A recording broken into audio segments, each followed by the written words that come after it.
فرمایا وَإِذَا سَأَلَكَ عِبَادِي أَنِّي فَإِنِّي قَرِيبٌ، محبوب جب میرے بندے آپ کی بارگاہ میں آ کے میرے بارے میں پوچھے نا تو ان سے کہہ دینا میں ان کے قریب ہی ہوں، قریب ہی ہوں۔ دلیل کیا ہے؟ یہ جب بھی مجھ سے دعا مانگیں گے میں ان کی دعاؤں کو قبول فرماؤں گا، میں ان کے قریب ہوں، میں ان کے قریب ہوں۔ یہ جب بھی دعا مانگیں گے نا میں قبول کروں گا، میں ان کے قریب ہوں۔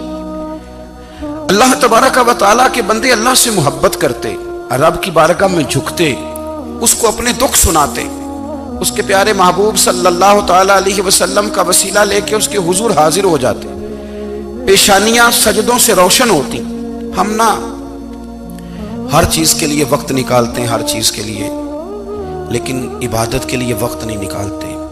ہر شے آباد ہے، ہر شے، ہماری فیس بک بھی آباد ہے، واٹس ایپ بھی آباد ہے، ہمارے ٹویٹر بھی آباد ہیں، ہماری ہر چیز آباد ہے۔ سب سے کم آباد ہمارا مصلی رہ گیا ہے، سب سے کم۔ وہ لوگ اب ڈھونڈنے سے ملتے ہیں جن کی بغل میں مصلی ہوتا تھا۔ میرے بھائی، آپ کتنا کو دنیا کے پیچھے بھاگو گے تھکا دے گی، کتنا دولت کے پیچھے بھاگو گے تھکا دے گی۔ آپ جب اپنی زندگی میں جمع تفریق کرو گے نا تو مرتے وقت احساس ہوگا کہ سارا کچھ تو لوگوں کے لیے کیا، اپنے لیے تو کر ہی کچھ نہیں سکے۔ اور ہم عبادت کے معاملے میں بہانے بازی بھی کرتے ہیں۔ ہم کہتے ہیں اوہو رزق کمانا بھی تو عبادت ہی ہے نا، تو میں حلال روزی کے لیے جا رہا ہوں، یہ بھی تو عبادت ہے نا۔ میری طرح کے لوگ کہہ دیتے ہیں کہ میں سویرے اٹھ کے مدرسے میں کچھ اسباق دیکھتا ہوں تو یہ بھی تو عبادت ہے، میں بیان کرنے کے لیے مطالعہ کرتا ہوں تو یہ بھی تو عبادت ہے نا، اتنے لمبے سفر کر کے ملک میں دنیا میں گھومتا ہوں تو یہ بھی تو میں عبادت ہی کر رہا ہوں۔ اب اسپیشل نفلوں کے لیے وقت کس طرح نکلے، اسپیشل کر کے تسبیح میں کیسے چلاؤں، میں سارا کچھ ہم بہانے بنا لیتے ہیں نا۔ میرا سوال یہ ہے کہ یہ ساری باتیں صحابہ کو، نبی کریم کو، دیگر لوگوں کو بھی تو پتہ تھی نا، لیکن آپ غور تو کریں، 23 سال حضور کو وقت ملا، مختصر وقت ظاہراً تبلیغ کرنے کے لیے، پوری دنیا میں دین بھی پھیلانا ہے۔ گھر میں 11 ازواج ہے، 4 بیٹیاں ہیں، ان کی اولادیں، سارے کام کاج بھی دیکھنے ہیں۔ لیکن سیدہ طیبہ طاہرہ حضرت عائشہ صدیقہ رضی اللہ تعالیٰ عنہ فرماتی ہیں سارا دن تبلیغ کرتے، ہر غلام کے دکھ سنتے، گھر میں آتے تو اپنے گھر والوں کا خیال کرتے، کام میں ہمارا ہاتھ بٹاتے۔ قربان جاؤں، کہتی ہیں زمانہ سارا سو جاتا لیکن آمنہ کے لال مصلی بچھا لیتے۔ دنیا سو گئی، ساری سب سو گئے، جو خدام تھے، وہ جو غلام تھے وہ سو گئے۔ صحیح مسلم نے لفظ ملیں گے، سیدہ پاک فرماتی ہیں او میرے نبی کے غلاموں، میں نے یہ رنگ بھی دیکھا ہے کہ حضور نے اتنا کھڑے رہے، اتنا قیام کیا، اتنا قیام کیا کہ مقدس پیروں میں ورم آ گئے، سوج گئے پیر، اتنے بڑے۔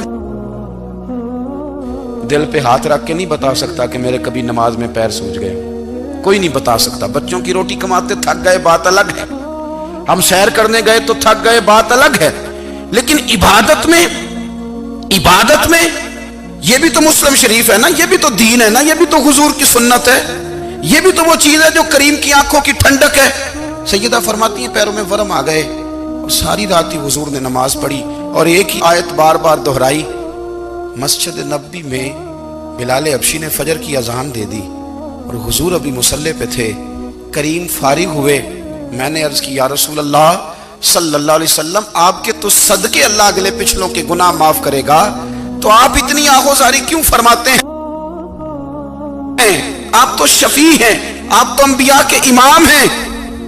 تو حضور نے فرمایا عائشہ تم نے گنوایا ہے نا میرے اللہ کی مجھ پر کتنی رحمت ہے، افلا اکونا عبدا شکورا، فرمایا اگر اس نے اتنی نعمتیں دی ہیں تو کیا میں اس کا شکر گزار بندہ نہ بنوں، میں شکر گزار بندہ نہ بنوں اس کا؟ پھر اگر اتنی نعمتیں اس نے دی ہیں، مجھے اتنا نوازا ہے، تو پھر میں اس کے سامنے سجدے نہ کروں؟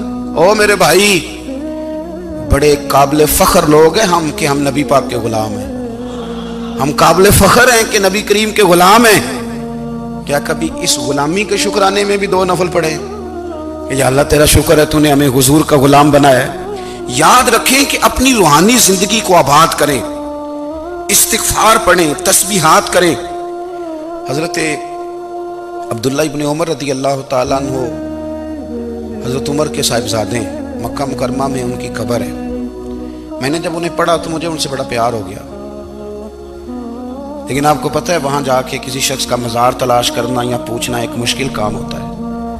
تو ایک دفعہ میں مکہ شریف میں حاضر تھا، تو ایک گاڑی والا ڈرائیور مجھے کہنے لگا کہ مولانا میں آپ کو جانتا ہوں، مجھے آپ سے محبت ہے، ایک بات بتاؤں آپ کو۔ میں نے کہا بتاؤ۔ کہنے لگے حضرت عبداللہ ابن عمر کی قبر دیکھنی ہے۔ میں نے کہا یہ تو نہیں کہہ رہا، یہ کسی نے بندوبست کرایا ہے، یہ اللہ نے تیرے دل میں بات ڈالی ہے، یہ ہو گیا تو لے چل مجھے۔ حضرت عبداللہ ابن عمر کو نبی پاک نے فرمایا تھا راجل صالح، یہ نیک بندہ ہے، یہ متقی آدمی۔ حضرت عبداللہ ابن عمر رضی اللہ تعالیٰ عنہ سیدنا فاروق اعظم رضی اللہ تعالیٰ عنہ کے صاحبزادے ہیں، اور ان کی ہمشیرہ سیدہ حفصہ رضی اللہ تعالیٰ عنہ حضور کی زوجہ محترمہ ہے۔ ایک دن اپنی ہمشیرہ سے کہنے لگے کہ نبی کریم صلی اللہ تعالیٰ علیہ وسلم گھر میں آئے نا، اور اگر حضور غم امت میں پریشان نہ ہوں، طبیعت کو حشاش بشاش دیکھو، تو ذرا پوچھنا تو صحیح حضور کا میرے بارے میں کیا خیال ہے، پوچھنا تو صحیح کہ کریم کی بارگاہ میں میرا کیا مقام ہے، میرے بارے میں حضور کیا فرماتے ہیں۔ اب بہن کو کام بتائے، اور بتائے بھی بھائی، اور پھر بہن وہ کام نہ کرے، یہ تاریخ میں ہوتا نہیں۔ حضرت عمر فاروق رضی اللہ تعالیٰ عنہ کی صاحبزادی ام المومنین رضی اللہ تعالیٰ عنہ فرماتی ہیں کہ میں تو بس منتظر تھی، انہوں نے تو کہا تھا نا کہ اگر تم حشاش بشاش دیکھو تو بات کرنا، لیکن حضور تشریف لائے، میری باری تھی، میرے گھر تشریف لائے، کھانا پیش کیا، تو فوراً میں نے عرض کی حضور ایک بات پوچھنی تھی۔ تو حضور نے فرمایا پوچھئے۔ میں نے عرض کی حضور میرے بھائی عبداللہ ابن عمر کے بارے میں آپ کا کیا خیال ہے؟ نوجوانوں میری بات پہ غور کرنا، میرے بھائی کے بارے میں آپ کا کیا خیال ہے؟ تو نبی کریم صلی اللہ تعالیٰ علیہ وآلہ وسلم نے میری طرف دیکھا، اور پھر حضور زیر لب تھوڑا مسکرائے، اور بریلی کے امام کہتے ہیں کہ حضور مسکرا دیتے تھے نا، تو جو بڑا دکھی ہوتا تھا وہ بھی ہنس پڑتا تھا۔ اب سوال پیدا ہوتا تھا کہ پھر تو اس مسکراہٹ کے لیے انتظار کرنا پڑتا ہوگا کئی مہینے کہ حضور مسکرائیں تو رونے والے ہنسیں، تو اعلیٰ حضرت فرماتے ہیں نہیں، انتظار نہیں کرنا پڑتا، یہ مسکراتے رہنا تو حضور کی عادت ہے۔ جس کی تسکین سے روتے ہوئے ہنس پڑے، اس تبسم کی عادت پہ لاکھوں سلام۔ یعنی یہ تو عادت ہے حضور کی مسکراتے رہنا، اس کے لیے انتظار نہیں کرنا پڑتا۔ بھائیو آپ خیال رکھیں گے، غور کریں گے، حضرت عبداللہ ابن عمر رضی اللہ تعالیٰ عنہ کے بارے میں پوچھا تو سیدہ فرماتی ہیں کہ نبی کریم صلی اللہ تعالیٰ علیہ وسلم نہ زیر لب مسکرائے اور فرمایا حفصہ تیرا بھائی ہے تو اچھا، لیکن میں نے سنا ہے کہ عشاء کی نماز پڑھتا ہے تو فجر تک سویا ہی رہتا ہے۔ او نوجوانوں، 10 بجے تک سونے کی بات نہیں ہوئی، 9 بجے تک سونے کی بات نہیں ہوئی، 11 بجے اٹھنے کی بات نہیں۔